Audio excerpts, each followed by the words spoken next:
Education is often seen as a means to develop the mind and acquire knowledge and skills.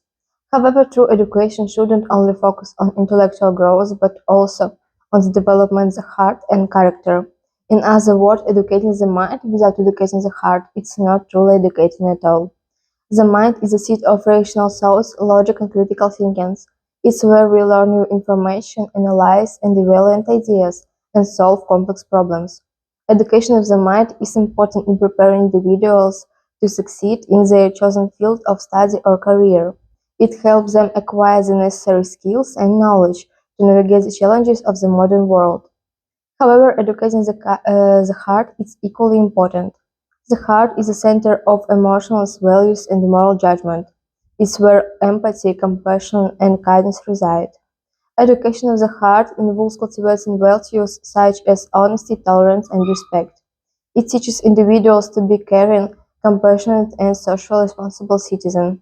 In today's fast-paced, competitive world, in the emphasis on intellectual achievements overshadows the importance on nurturing the heart.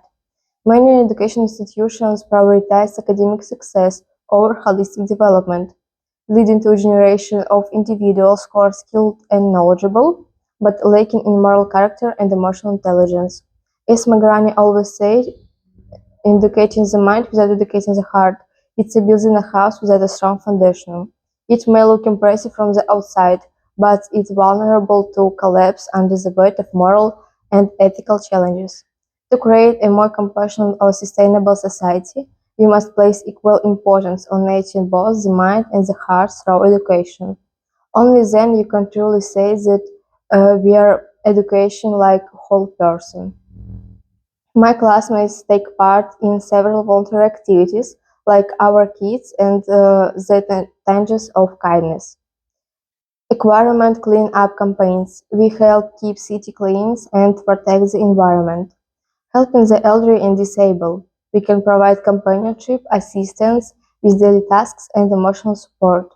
Organizing and participating in events such as festivals and fairs.